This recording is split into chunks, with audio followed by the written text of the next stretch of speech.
제가 2010년에 이 드라마를 봤어요. 다룬 드라마인데요. 저도 그럴 때까지만 해도 동성애가 불편했어요. 그리고 소돔이 동성애 때문에 멸망하는 걸로 그렇게 확신했어요. 이 드라마 보면서 제가 뭘 느꼈느냐 하면은 이 동성애 미국에서는 동성 결혼도 허용하고 동성애자에게 성직도 주고 어떻게 그럴 수가 있나 하는 생각을 했어요. 이 동성애가 좀 제가 이제 학자적인 호기심을 가지고 논문을 한 편 써야 되겠다 하고 쓴 게 이 옆에 논문입니다. 동성애 범죄인가 질병인가 소수의 성지향인가. 이 논문이 굉장히 많이 읽혔습니다. 장신논단에 발표된 거고요. 이 논문, 소논문 쓰면서 제가 알게 된 거는 동성애가 아주 특이한 현상이라는 거예요. 오랫동안 범죄였습니다. 그런데 1953년부터 더 이상 범죄가 아니래요. 오랫동안 질병이었어요. 전환치료. 그런데 73년에 더 이상 질병이 아니래요. 그리고 89년에는 동성 결혼도 허용했어요. 그래서 제 자신이 동성에 관해서 무지와 편견이 있었구나 하는 것을 이제 깨닫게 됐어요. 그 후에 명성교회 세습 반대한다는 장신대 교수들의 집회가 있었어요. 그 후에 소위 무지개 사건이 있었어요. 그 집회 끝나고 이런 사진을 찍은 게 알려졌어요. 그러니까 명성교회 측에서 어떤 프레임을 만들었냐면 장신대가 동성애를 옹호하며 하고 명성교회 세습은 반대한다. 이 프레임을 가지고 동성애자들을 이제 무지개 사건, 학생 처벌하라, 총장 물러나라, 뭐 그런 사건이 있었습니다. 그리고 임보라 목사 퀴어 신학한다고 이단으로 합동측에서 합신측인가 정죄했습니다. 제가 이단 전문가이기 때문에 동성애는 여기 성윤리 최대한 양보해서 성윤리지 이단 교리적 이단 문제는 아니다는 글을 여기저기 썼어요, 신문에. 그랬더니 이제 이거는 그 후의 사건이고 김노한 목사 사건이 또 있었죠. 축도는 죄가 아니에요. 동성애가 죄라고 합시다. 살인자들, 재소자들 축도하잖아요. 그럼 그것도 처벌해야 돼요? 한국 교회가 이렇게 막 나가는 거죠. 그래서 2019년에 어떤 신문사 기자가 저하고 인터뷰하면서 교수님 뭐 이런 문제 어떻게 생각합니까? 인터뷰하면서 제가 2010년에 쓴 논문을 봤대요. 그리고 한국교회 동성애 문제가 교수님이 10년에 쓴 것보다 더 후퇴했습니다. 교수님이 책을 하나 써야 되겠습니다. 그러더라고요. 그래서 쓴 책이 빨간 책이에요. 그리고 이 책 쓰는 바람에 장신대 특강하고 거기서 이제 세습 찬성론자들이 반동성애 프레임을 만들었다. 동성애 옹호는 이단 아니다. 뭐 이런 주장을 제가 줄기차게 했어요. 그랬더니 명성교회한테 찍혀가지고 결국은 은퇴 목사 면직 출교라는 영광을 받게 되었습니다. 동성애 때문에 소돔이 멸망했는가?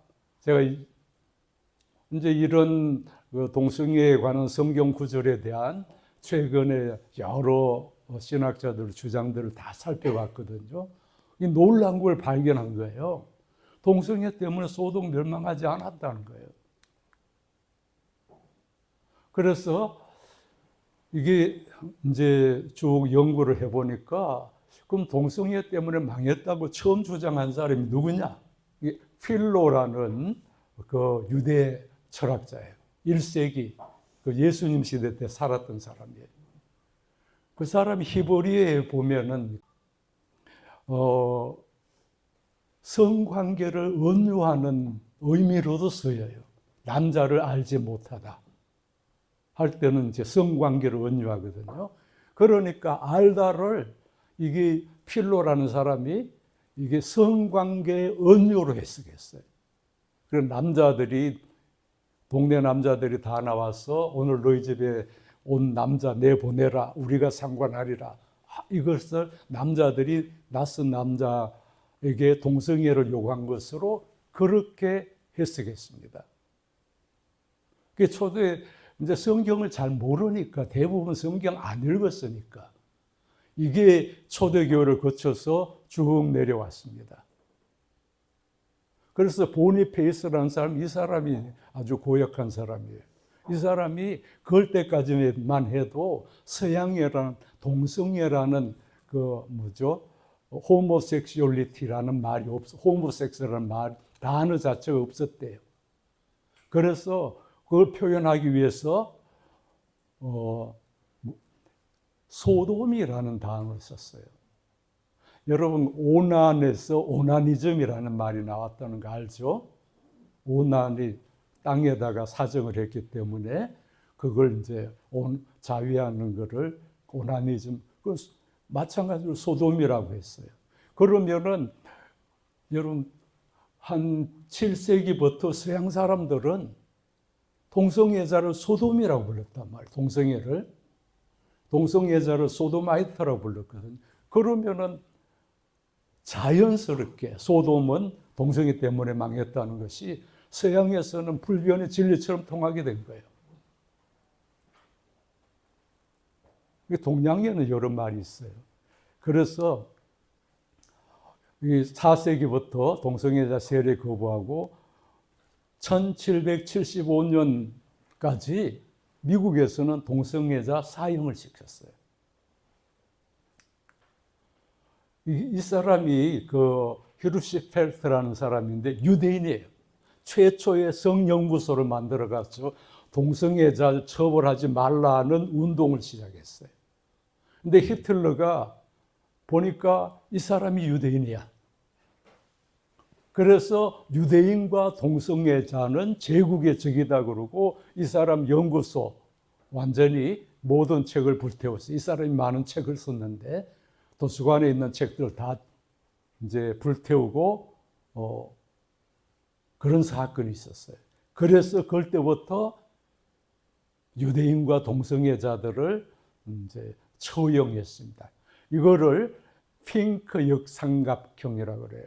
유대인들은 별표를 달았잖아요. 동성애자들은 그래서 이 사람들이 유대인이 600만 명 죽었다 그러면 그럼 10%만 해도 지금 최소한 동성애자들이 9% 10%라고 그러거든요. 엄청나게 많죠. 그런데 실제로 동성애자로 지명돼 가지고 죽은 사람이 정확한 통계가 없어요.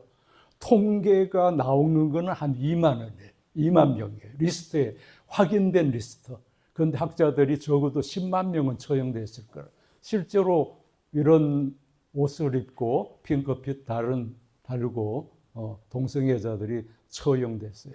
스탈린도 수천 명을 투옥시켰어요. 그리고 50년 초 미국의 메카시 열풍이 있죠. 공산주의 척결하자 그랬어요. 반공 열풍이죠. 동성애자들이 빨갱이가 많다는 거예요.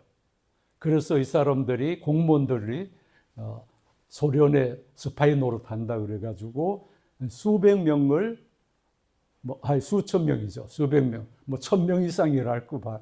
205명 여기 보면 400명 이상. 그래서 1000명 이상 공무원들을 해고했다 하는 얘기입니다. 이런 이제 히틀러가 동성애자를 처형한 사건을 계기로 이제 2차 대전이 끝나고 동성애자들에 대한 인권 문제가 제기된 겁니다. 그 장애자들도 많이 처형했잖아요, 히틀러가. 그러니까 동성애자도 동성애자라는 이유로 처형해서는 안 된다. 그래서 뭐 이런 차별 금지 쭉 내려왔고요. 1981년에 유엔 평의회에서 모든 나라에서는 차별 금지법을 마련해라 권고했어요. 우리나라는 아직도 몇 차례 유엔의 권고를 받았는데 기독교인들이 국회의원들한테 뭐 찬반 여부를 묻고 압력을 행사해서 아직 통과 안 됐어요. 89년 덴마크의 동성 커플 처음으로 인정했고요. 우리나라가 24년 오늘 이번에 동성 동반자 피부양자 등록했어요. 그리고 오늘 2시에 강화문에 모이는 집회가 이 법을 악법이라는 거예요. 이 법 철폐하기 위해서 200억을 조성해가지고 악법 철폐 운동을 하겠다고 지금 모이고 있을 거예요. 이건 굉장한 우리나라로서는 큰 전진이죠.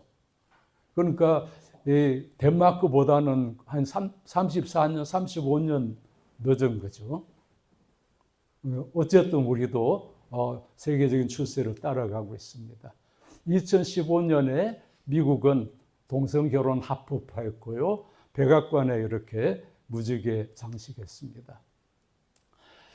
자, 오늘 제가 설교에서도 얘기했습니다만 루터가 교회의 가르침과 성세 가르침이 다르다고 그랬죠.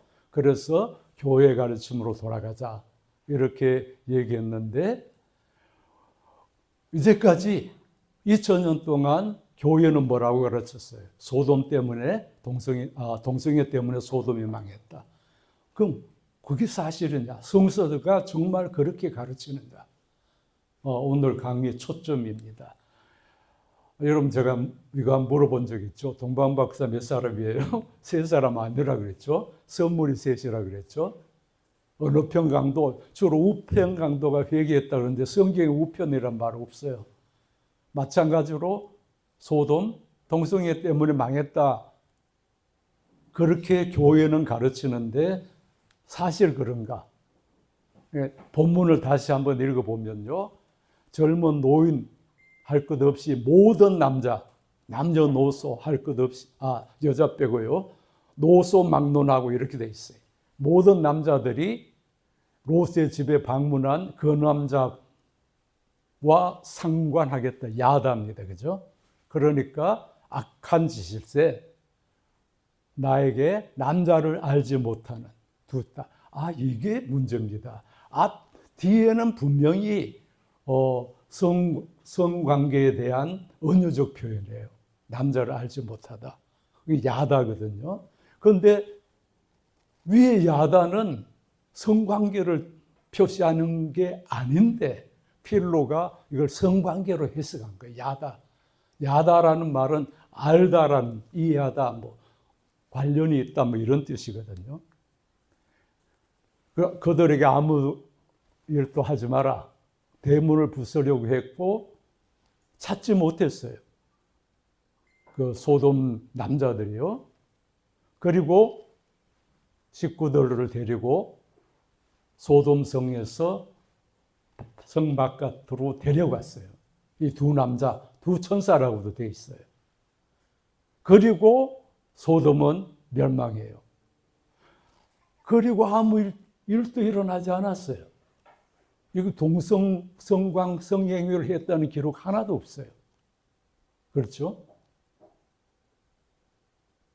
아무 일도 없었어요.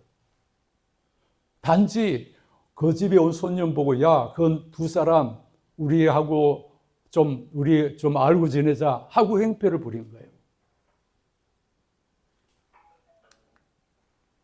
제일 중요한 거는 그 성관계라고 야다를 성관계로 해석한다 하더라도 동성애 요구하다가 끝난 사건은 실제로 아무 일도 일어나지 않았어요.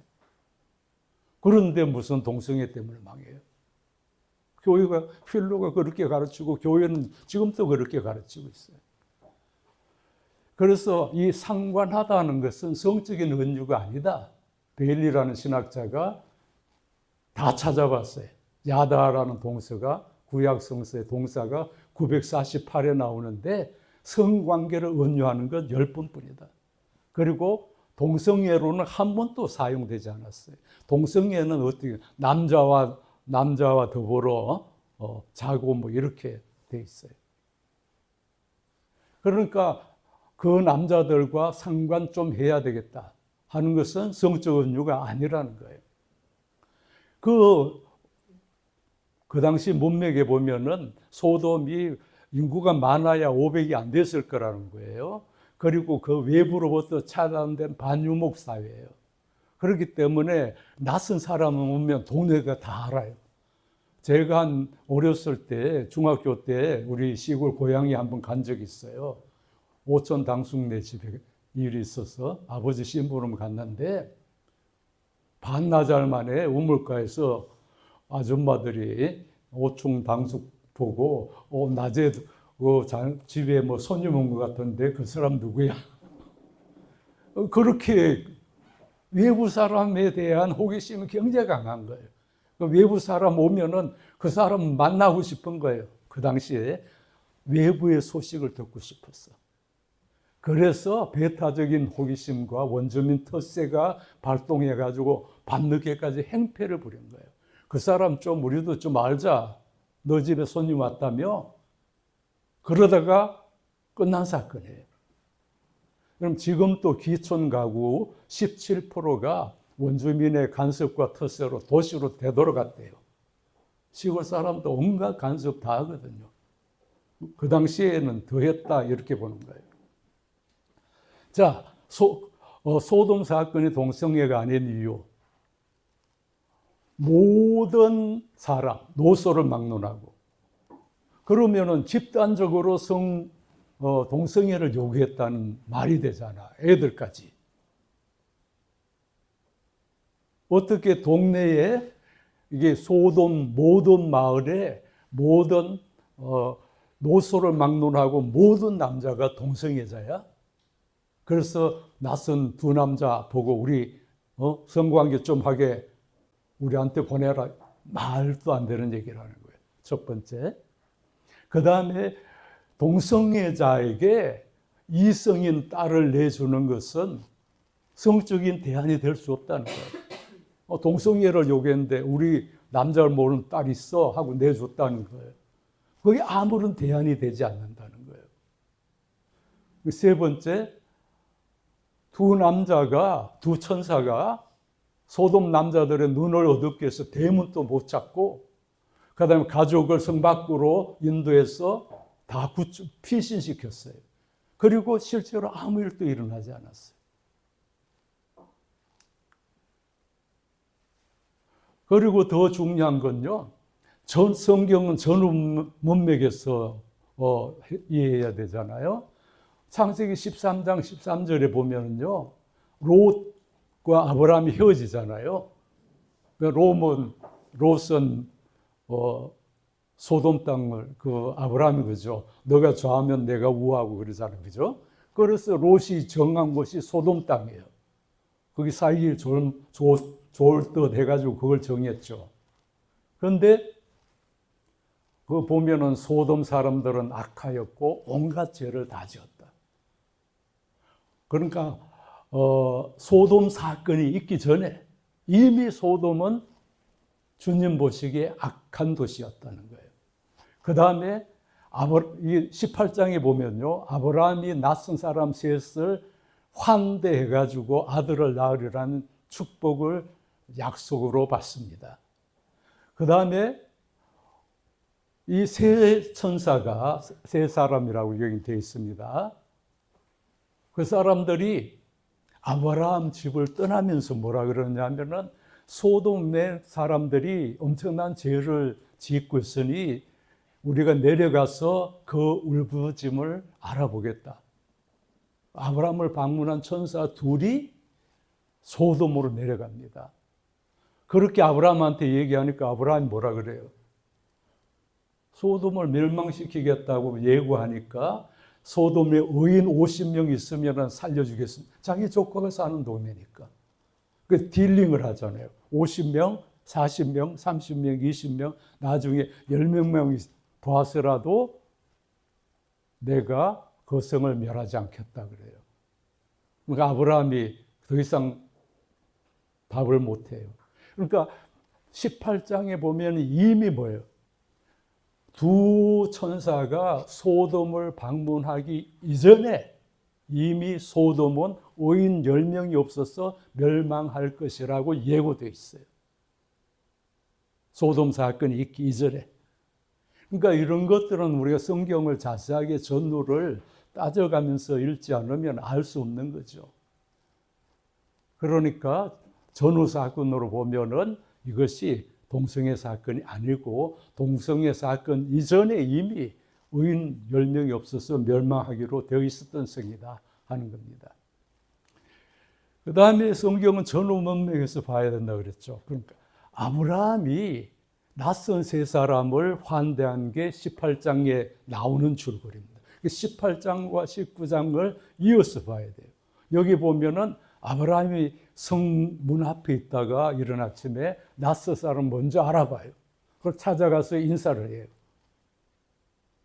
그 몸을 땅에 굽혀서. 낯선 사람인데 몸을 굽혀서 인사를 하는 거예요. 이만저만한 낭은에 대한 환대죠. 그들을 집으로 초청해요. 그 물과 발 씻을 물을 줘요. 집에서 편식게 해요. 음식과 음료를 대접해요. 여행에 차질이 없게 해주겠다 이렇게 얘기해요.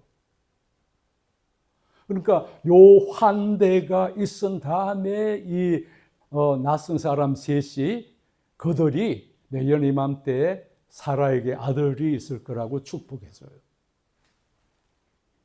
그리고 소돔 제약이 심히 크고 무거우니까 우리가 거리로 갈 거야. 가서 알아볼 거야 하고 내려갑니다. 내려갔을 때 롯도 그 두 천사를 보는 거예요. 두 남자라고도 하고 천사라고도 해요. 똑같아요. 아브라함이 했던 것처럼 똑같이 환대를 해요. 여러분 성경 읽어보면 그렇게 돼 있어요. 이거 의도적으로 이렇게 성경 기자가 쓴 거예요. 나그네는 이런 방식으로 환대해야 된다. 아니 낯선 나그네 왔는데 땅이 없더래요. 인사를 해요. 그리고 롯의 경우에는 내일 떠나는데 지장이 없게 해주겠다 이렇게 얘기해요. 그런데 이 나그네를 주변의 행패로부터 보호하기 위해서 두 딸을 내어주고요. 그래서 그런데 이제 행패가 심하니까 이제 천사들이 롯의 가족을 성 밖으로 인도해 가지고 멸망을 피하게 됐다 하는 그런 얘기입니다. 그래서 이 소돔 사건의 교훈은 뭐냐면은 나그네를 환대하라는 거예요. 아브라함처럼, 롯처럼. 아브라함은 나그네를 환대해서 축복을 받았다. 여기 보면 아들을 낳을 것이고 그의 나라가 강대해질 것이다. 그런 축복을 해줘요. 19장에는 소돔은 그 반대로 나그네를 적대해가지고 심판받아 멸망했다는 거예요. 그러니까 나그네를 환대하면 축복을 받고 적대하면은 심판을 받는다. 이게 창세기 18장, 19장의 그 메시지라는 거예요. 그래서 나그네를 어떻게 환대해야 되는지 매뉴얼까지 그죠? 그렇게 자세하게 나와 있다. 예수님도 소돔에 관해서 뭐라고 딱 한 번 얘기했어요. 누구든지 너희를 영접하지 않으면 마지막 날에 소돔의 심판. 그러니까 제자들이 이방에 가서 전도할 때 제자들은 나그네잖아요. 나그네를 영접하지 않는 그 사람들은 소돔의 심판을 받는다. 그러니까 예수님도 소돔 사건을 나그네 영접하지 않은 것으로 그렇게 이해했다는 거예요. 그런데 필로라는 이상한 유대인이 성경을 잘못 해석하는 바람에 그 당시에 누구 성경 자세하게 읽는 사람도 없었잖아요. 그 사람 말하니까 다 따라간 거예요. 그 자크 데리다 같은 사람 뭐라고 얘기했냐면은 환대의 철학이라는 책을 썼어요. 그러니까 소통 불가능한 익명의 낯선 방문자. 이 사람은 이방인이 아니라 야만인으로 여겼다는 거예요. 그런데 성경은 뭐예요? 나그네를 사랑하라. 이것을 구체적으로 실천한 사례로, 나그네를 환대하는 매뉴얼로 아브라함과 롯의 얘기를 18장, 19장에 실었다 하는 것이 최근의 비판적인 성서 연구자, 신학자들의 일관된 주장입니다. 그런데 이거 알고 싶지도 않고 알려고 하지 않는 사람들이 여전히 소돔은 동성애 때문에 멸망했다, 이렇게 떠들고 지금 광화문에서 발악을 하고 있는 겁니다. 물론 소돔은 동성애가 아니라 하더라도 성경에는 최소한 5구절이 동성애를 죄로 규정하고 있습니다. 이것도 제 책에는 자세하게 설명했는데 가정한 죄라 그랬거든요. 그런데 가정한 죄가 동성애만 가정한 게 아니에요. 가정한 죄의 목록에는 사기, 거짓말, 강도, 탐욕, 압제, 교만 다 포함되어 있어요. 그런데 한국교회는 동성애만 그냥 유독 가정한 죄라고 얘기합니다. 자, 이것도 우리가 알아두면 신앙생활에 굉장히 도움되는 내용인데요. 성서의 죄는 한시적인 것과 항구적인 것이 있습니다. 다시 제가 얘기할게요. 성서에 보면은요, 일부 다천죄, 시행죄 결혼, 이건 아시죠? 형이 죽으면은 형수를 동생이 의무적으로 아내로 취해야 되는 거죠.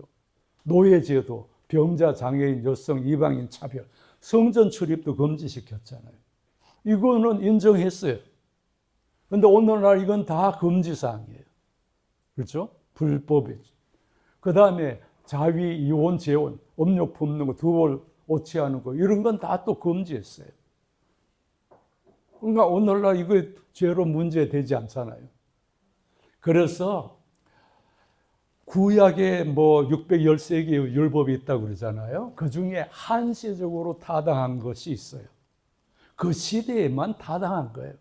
지금은 타당하지 않아요.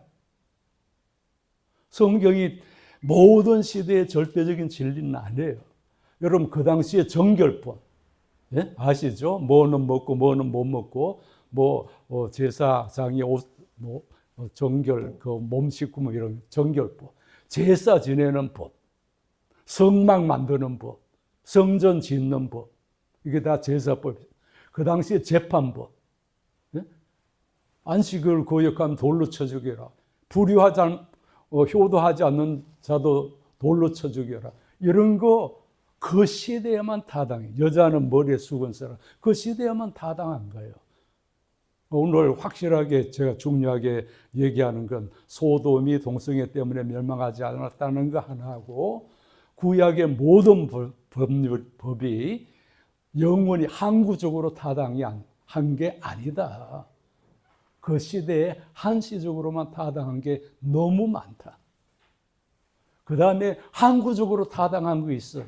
이거는 법 조문이에요. 조문은 시행령 이런 거는 계속 바뀌잖아요. 그죠? 이건 법 정신이에요. 항구적으로 타당한. 10계명. 물론 10계명은 안식 법은 또 우리가 주일로 바뀌었잖아요. 그죠? 그것도 한시적으로 타당한 거잖아요. 그 다음에 율법의 정신, 나중에 또 하나님을 사랑하고 이웃을 사랑. 이거는 항구적으로 타당해요. 그 정신은. 그러나 그 법 조문은, 이건 우리가 헌법 정신이라고 하면 법 조문은 뭐예요? 그건 시행령은 계속 바뀌어요. 시대에 따라. 제가 우리 부친이 일제시대 때 양복쟁이였어요. 제가 어렸을 때 우리 아버지한테 직접 들었는데요. 우리 아버지가 양복쟁이니까 우리 누나들이 6명이에요. 제가 형제가 9명인데 제가 9번 타자. 타율이 아주 안 좋아요. 그런데 우리 아버지가 제가 어렸을 때 이런 말씀을, 내가 옛날에 우리 딸들은 절대로 바지를 못 입게 하겠다. 내 비록 양복쟁이지만은 딸들에게는 바지를 못 입게 하겠다. 그렇게 호언장담했대요. 그리고 몇십 년이 지나가지고 직접 바지를 만들어가지고 딸들에게 입혔다. 그 얘기를 어렸을 때 아주 내가 뭐랄까요, 충격적으로 아주 생경하게 기억이 나. 그래서 제가 이게 도덕적인 개념이라는 게 시대에 따라 바뀌구나 하는 걸, 그러니까 이게 한시적으로 타당한 거하고 항구적으로 타당한 것이 있다는 걸 꼭 기억하는 우리 신앙생활에 큰 도움이 됩니다. 이 죄에 대해서도 우리가 좀 깊이 이해할 필요가 있습니다. 죄는 원죄와 자범죄가 있어요. 원죄는 여러분 높은 산에 올라가서 이렇게 내려다 보면요, 키 큰 사람이나 적은 사람이나 하나님 보시기에 똑같아요. 다 개미만 해요. 그럼 하나님 보시기에는 우리가 아무리 어렵다 하더라도 모든 인간은 죄인입니다. 이게 이제 절대적인 죄의 기준이에요. 그런데 죄라는 건 또 우리가 범하는 죄를 자범죄라 그래요. 그거는 상대적인 거예요. 여러분, 속도 위반하고 과실치사 달라요. 키 1m 50하고요, 2m하고는 하늘과 땅 차이, 50cm 차이, 엄청난 거예요. 그래서 제가 학생들한테 그런 얘기를 했어요. 내가 신학에 관해서 알면 얼마 알겠으며 여러분들이 모르면 얼마 모르겠느냐. 하나님 보시기에는 다 똑같아. 그러나 그거는 절대적인 기준이에요. 그리고 상대적인 기준은 달라요. 나는 그래도 신학책 20권 이상 썼는데 너희들 가운데 신학책 한 권이라도 쓴 사람 없잖아. 그럼 20권 쓴 사람하고 한 권도 쓰지 않은 사람하고는 차이가 있지. 그렇다고 해서 내가 전 세계적으로 뭐 수백 권의 신학책을 쓴 사람에 비하면 나는 또 아무것도 아니야.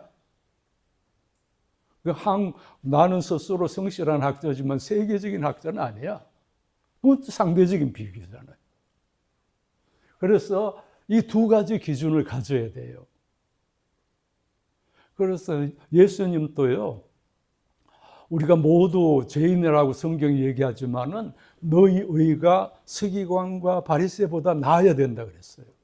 왜 그랬을까요? 그건 상대적인 기준이에요. 어떤 교회 목사 장로님이 건축 과정에서 교회 헌금 재정을 횡령했어요. 몇 천만 원을. 그 재직회에 불려 나와가지고 실제 있었던 얘기예요. 답변하라 그러니까 뭐라 그런 줄 아세요? 우리 다 죄인 아닙니까? 서로 피차 용서하십시다. 그게 말이 돼요? 아니, 죄인이라도 몇 천만 원, 보통 사람도 몇 천만 원 횡령 안 해요. 제가 가끔 목사도 뭐 사람이니까 바람 피울 수 있지, 이런 사람도 있어요. 그러니까 인격적인 사람 바람 안 피워요. 사람이라고 다 바람 피워요? 아니거든요. 그러면 그 사람은 인격적인 사람이 못 되는 거죠. 그리고 또 성경 말씀이 모두가 똑같이 중요한 건 아니에요. 더 중요한 거 있고 덜 중요한 거 있어요. 죄도 마찬가지죠. 그렇죠? 중한 죄는 사형이잖아요. 경범죄도 있고. 그 다음에 또 죄는 뭐가 있느냐 하면은 종교적인 죄, 윤리적인 과오, 사법적인 범죄가 있어요. 그게 용어가 다 달라요. 여러분, 음욕을 품는 건 종교적인 죄예요. 음욕을 품었다고 처벌할 수는 없어요. 오늘 종교개혁주의 루터가 그랬죠. 내 위에 새가 날아다니는 건 내가 어쩔 수 없다는 거예요. 그러니까 새가 내 머리에 앉아서 둥지 서는 거는 내가 막을 수 있다는 거예요. 그건 무슨 얘기냐면은 음욕을 품는 거는 그 내 의지로 어떻게 할 수 없다는 거예요. 그러나 내가 음행을 행하는 건 내 의지로 막을 수 있고 차단할 수 있다는 그 얘기거든요. 그래서 이게 윤리적으로는 성폭행이죠. 그래서 이 세 가지를 나누는데 이걸 다시 최종적으로 정리하면 본질적인 죄와 비본질적인 죄로 또 나눌 수 있어요. 그럼 본질적인 죄는 뭐냐면은 종교적으로도 윤리적으로도 사법적으로도 삼중적인 죄예요. 예를 들면 거짓 증거, 살인, 성폭행 이거는 모든 종교에서, 모든 사회에서, 모든 사법 기관에서 다 삼중적으로 죄예요. 이건 본질적인 죄예요. 비본질적인 죄. 옛날에는 어느 종교나 어떤 지역에 따라서 그걸 죄로 여기지만 어떤 지역에는 죄로 여기지 않고 어느 시대는 죄인데 지금은 죄가 아니고 그런 게 있잖아요. 그게 자위하는 거나 동성애나 간통도 더 이상 사법적인 죄 아니에요. 동성애도 많은 나라에서는 더 이상 죄가 아니에요.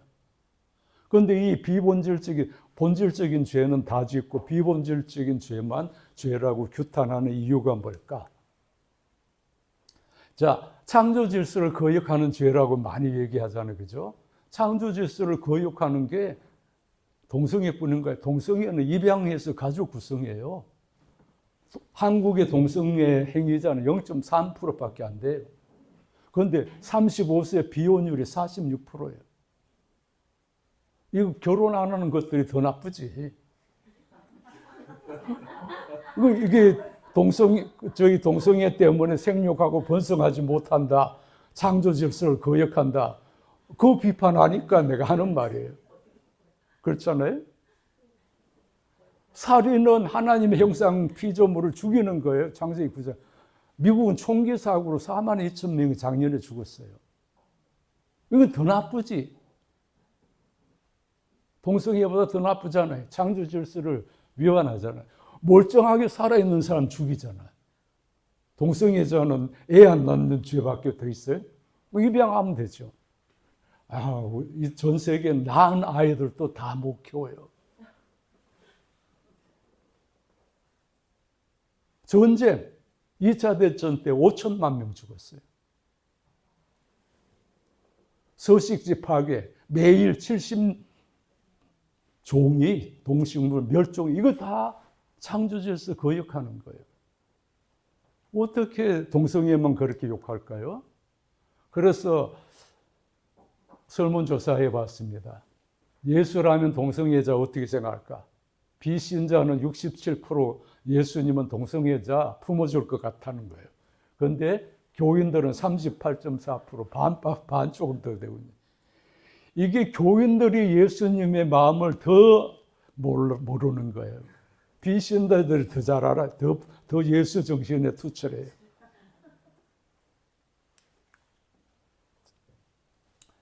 동성애 질병인가? 오랫동안 질병이라고, 프로이드도 질병이라고 그랬어요. 52년까지 이게 영국에서도 질병이라고 생각해서 감옥에 갈래? 화학적 거세나 물리적 거세 당할래? 뭐 선택하게 있어요. 30여 가지 방식의 전환 치료가 개발됐어요. 동성애 질병이라고. 그런데 앨런 투링이라는 사람이 있죠. 이 사람이 동성애자 거세형 당했어요. 동료밀교로. 청산가리 먹고 죽었어요. 그런데 책상 위에 배 먹다가 남은 사과가 있었어요. 그래서 애플 컴퓨터 로고를 만들 때 두 번째 로고가 튜링이 배 먹던 사과에다가 무지개 색깔을 입히면 다양성을. 그래서 동성애 할 때 무지개 색깔이 계속 다양성을 인정하라는 거예요. 성적 지향의 다양성을. 이 사람이 이제 암호를 해독해가지고 수백만 명의 생명을 살리고 전쟁을 종식시켰다는 거잖아요. 즉 컴퓨터의 과학의 아버지라고 그랬죠. 그런데 2019년에 이 사람이 그전에 이미 복권됐어요. 복권되고 2019년에는 50파운드 지폐의 모델로 들어가요. 그런데 이 사람이 동성애자여서 전환치료, 화학적 거세당한 사람이에요. 살아 있었으면 더 큰 역할을 했거든요. 이 사람 때문에 우리 다 컴퓨터 쓰는 거예요. 그 동성애 반대하는 사람은 컴퓨터 쓰지도 말아야 돼요. 그 미국 정신의학회에서 73년에 더 이상 정신질환 아니다.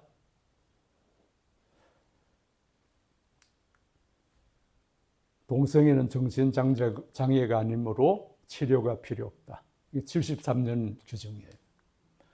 이게 1980년에 미 정신의학회에서 아주 중요한 개념 하나를 자동일적 동성애와 자이질적 동성애인데 나중에 이제 동성애라는 말도 사용하지 않아요. 더 이상. 뭐라고 하냐면 same sex orientation. 동일성 지향이라고 그래요. 이게 무슨 말이냐면은 내가 동성애자인 것이 불편해요. 괴로워요. 그러면 이거는 자이질형 동성애라고 그렇게 규정한 거예요.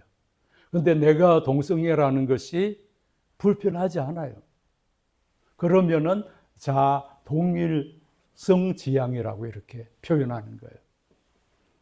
여러분, 그 건강에 대한 정의가 보면 신체적, 정신적, 사회적으로 웰네스한 게 건강이라고 정의를 해요.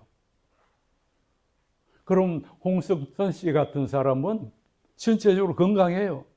멘탈, 정신적으로 문제 없어요. 사회생활도 잘하고 돈도 잘 벌어요. 이런 사람을 환자라고 할 수 없지 않느냐 이거예요.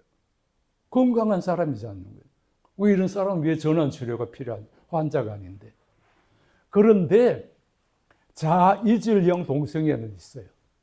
물론 자기가 동성애자라는 게 성 정체성에 혼란이 와요. 그래서 괴롭고 힘들어요. 청소년기 때는. 그런데 왜 그렇게 됐느냐? 사회가 차별하고 혐오하기 때문에 그래서 정체성 위기를 겪는 거예요. 혼란스러운 거예요. 그래서 동성애 청소년자 자살률이 굉장히 높아요. 일반보다 그 6배에서 10배는 높아요. 나중에 또 얘기할게요. 그래서 오늘 또 하나 중요한 개념이 뭐라고요? 자동질형과 자이질형 동성애가 있다. 자이질형도 사실은 사회가 차별하고 혐오하기 때문에 사회로부터 오는 정신적 억압 때문에 생기는 거죠. 이 엑소더스 인터넷이라는 단체는 전환치료를 37년 동안 한 40가지 방법을 시도한 단체예요. 전 세계적인 단체인데 이게 2015년에 아닙니다. 2013년에 이 대표가 기자회견을 했어요. 뭐냐면은 동성애 치료 이제까지 전환 치료하라고 회개하고 치료받아라고 캠페인 했는데 무지의 소산이다. 그리고 그 가족들하고 당사자들한테 사과한다. 그리고 전환치료센터 해산한다. 근데 아직도 우리나라에는 전환치료 목사들이 회개하고 제자훈련 받고 그렇게 얘기하고 있어요.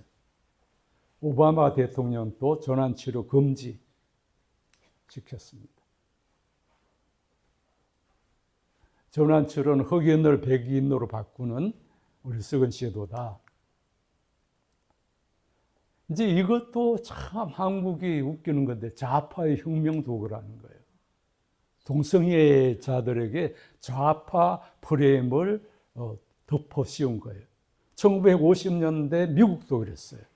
근데 한국에는 더 발전했어요. 여러분, 구소련하고 중공이 이제 해체됐잖아요. 그죠? 그리고 공산주의가 이제 판정패 당했는데 신좌파들이 보니까 공산주의의 기본적인 사상이 뭐예요? 사유재산 철폐잖아요. 그러면은 이게 소련과 중국의 공산주의가 왜 실패했느냐? 가만히 들여보니까 사유재산이라는 게 가족을 통해서 어떻게 유산으로 정려되잖아요. 그러니까 사유재산제를 철폐하려면 가족을 해체시켜야 된다는 거예요. 그럼 가족을 해체시키려면은 그 네오마르크시스트들이 이렇게 생각했다는 거예요. 가족을 해체시키려면 어떻게 해야 돼요? 동성애를 퍼뜨려야 된다.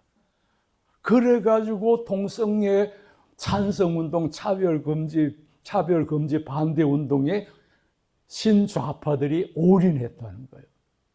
이게 반동성애 집회 다니는 사람들의 레파토리예요. 제가 대전에 있을 때 한남대 교수 한 분이 자기 교회에서 그 강의를 들었다고 나한테 막 신나게 얘기하는 거예요. 좌파들이 말해 가족을 해체하기 위해서 동성애 퍼뜨렸다고. 아니 대학 교수까지 나온 사람이 그렇게 판단력이 없나 싶더라고요.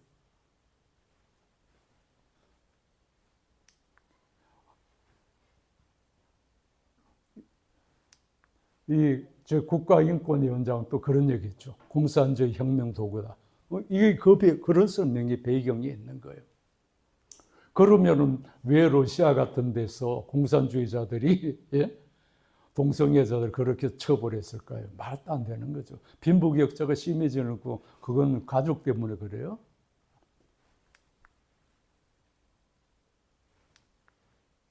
최근에 한국 교회가 대형 집회 반동성애 올인했어요. 로잔 대회라고. 그다음에 오늘 모이는 그 10월 27일 연합 예배도 차별금지법 반대예요.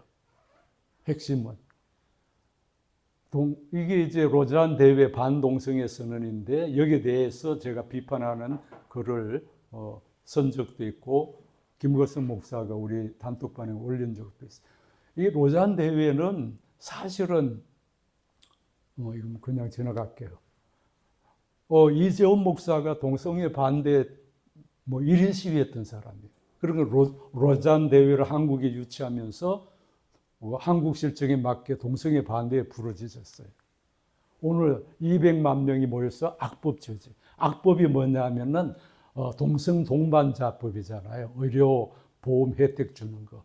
이게 이제 동성애를 인정하는 첫 걸음이다 해가지고 이거 철폐해야 된다는 거예요. 이것 때문에 나라도 망하고 여기 홍보 전단지의 팜플렛 밑에 부분인데요. 전도도 설교도 목사직도 수행할 수 없고 교회는 무너지고 금지하게 된다. 이렇게 주장해요. 오늘 집회하는 사람들이. 포스트에.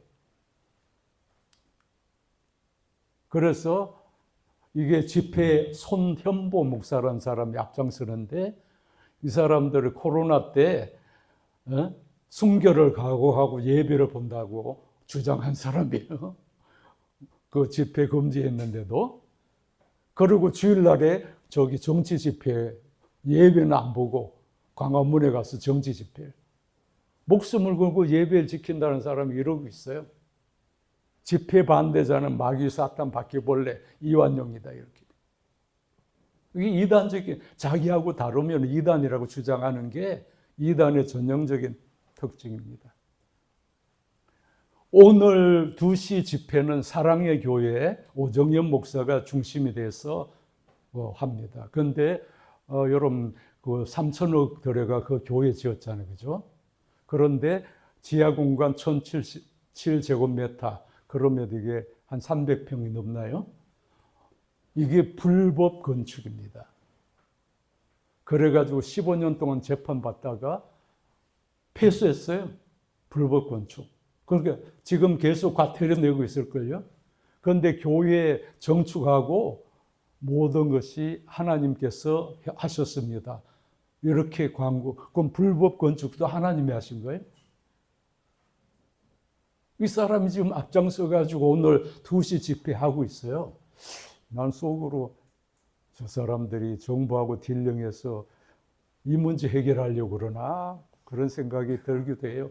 뇌피셜입니다. 그런데 또 웃기는 건 전광훈 집단은 따로 모여 또. 그런데 120만이 모인대요. 그 밑에는 뭐냐 하면은 윤석열 대통령 지키기예요. 그 광화문 광장 아니고 광화문 이승만 광장. 자기들이 이름을 이렇게 붙여놨어. 자, 이게 이제 오늘 제가 얘기하려고 하는 하이라이트입니다. 대형 교회가 동성애를 정죄하는 이유. 동성애가 범한 자와 범하지 않은 자가 완전히 구별되는 유일한 죄입니다. 거짓말은 다 하니까 뭐.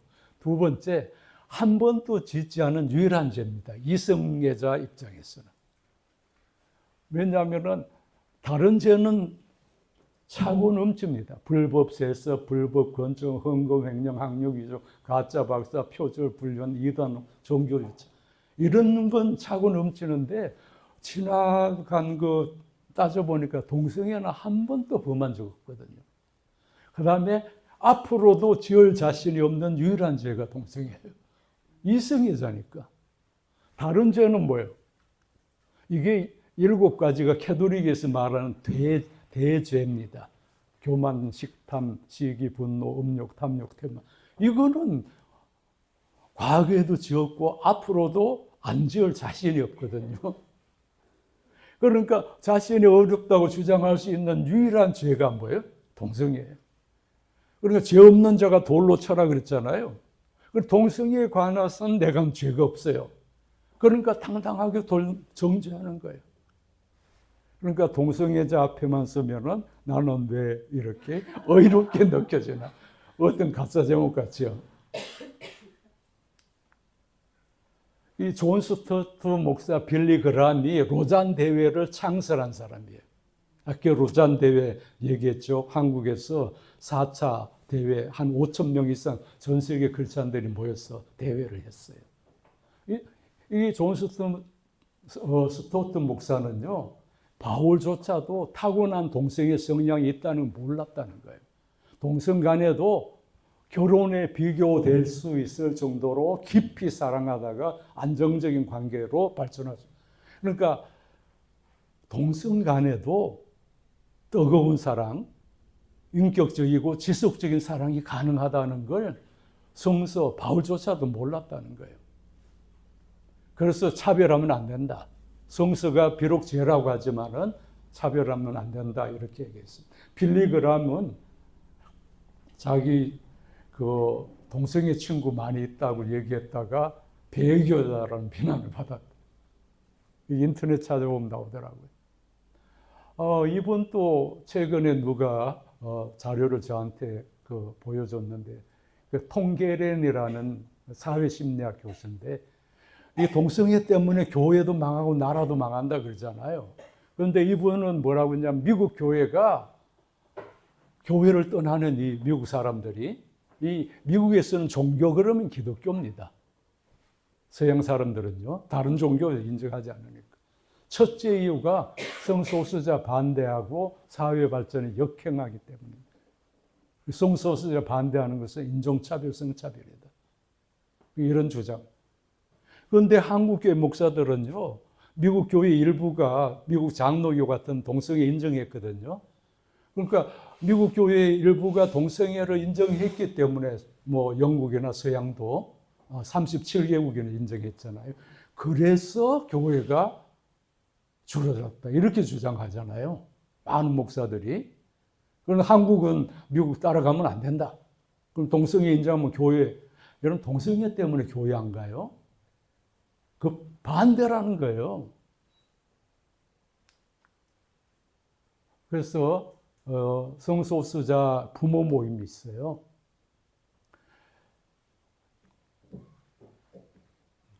여기 실제 그 성소수자 부모들의 그 감정 같은 것이 유튜브에 보면 많이 나와요. 어떤 어머니가 신실한 교회 집사님인데 아들이 하루는 물어보는 거예요. 엄마는 동성애자 어떻게 생각해? 그러니까 엄마는 교회에서 들은 대로 동성애자 그 창조 질서를 거역하는 아주 나쁜 죄지. 그건 지옥 갈 거야. 뭐 이런 식으로 얘기했나 봐. 그러니까 아들이 어떻게 느꼈을 거예요? 아, 우리 엄마도 나를 포용하지 못하구나. 그런데 내가 어떻게 이 세상을 살아갈 수 있어? 부모로부터도 인정 못 받는데. 그리고 한강에 가서 뛰어내렸어요. 실제로.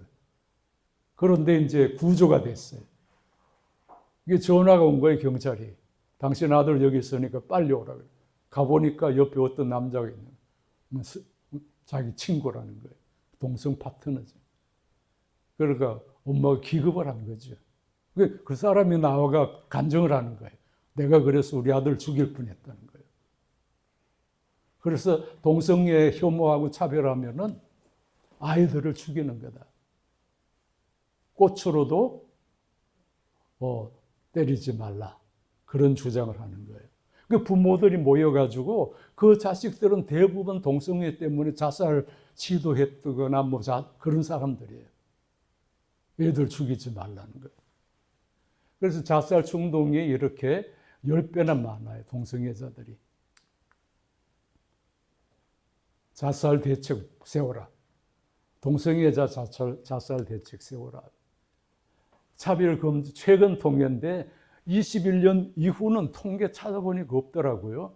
찬성이 66.5%, 반대가 33%. 이게 뒤집혔어요. 그런데 기독교계가 반대가 이게 안 되는 거예요. 기독교회가 집단적으로 지난번 22대 그 총선 때 국회의원 후보자한테 다 질문지 보냈어요. 시장 받으셨어요? 거기에 당시에는 차별금지법 찬성하느냐 반대하느냐. 그래가지고 그러니 낙선운동 하겠다고 달라드는 거예요.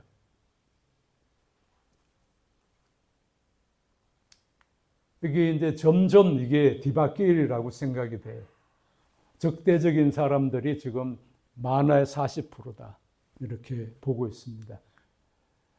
이것도 최근에 통계 제가 찾았는데 보니까 동성결혼 법제화에 찬성이 40% 나왔어요. 여기 이제 언젠가는 뒤집어질 거예요.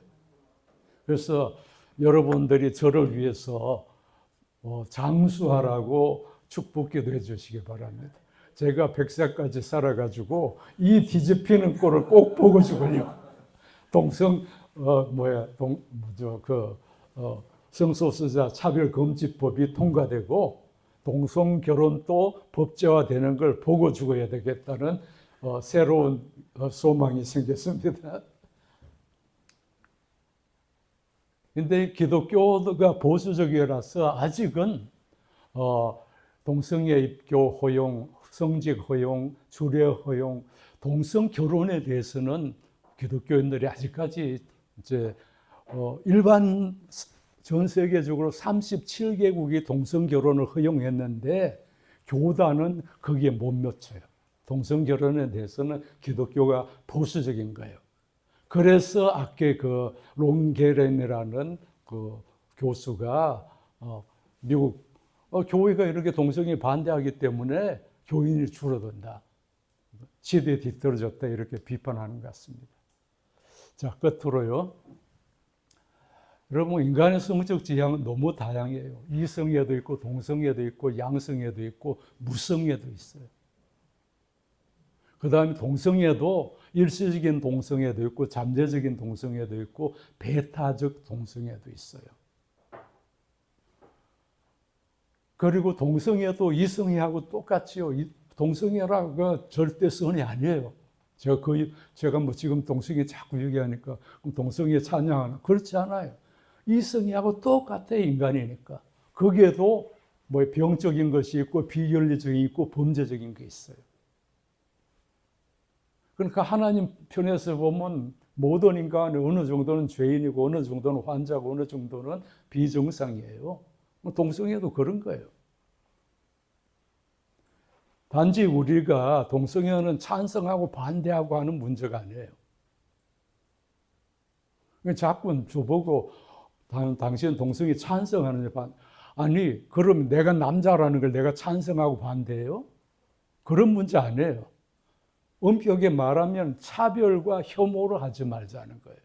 무지와 편견에서 벗어나라는 거죠. 그 차별이라는 거는 많은 경우에 차별이 여러 가지 방식이 있어요. 직장에서도 진급이나 예를 들면은 그 업무 배치나 이런 데 차별하지 말라는 거예요. 교육의 기회라든가 모든 면에서. 그래서 이제 차별 혐오하지 말자는 거죠. 찬성 반대 그 문제가 아니라고요. 그런데 그거를 이제 기독교인들은 이게 차별 온갖 가짜 뉴스로 그걸 이제 차별 반대를 합법화하고 있습니다. 자, 제 강의는 이것으로 끝내주겠습니다.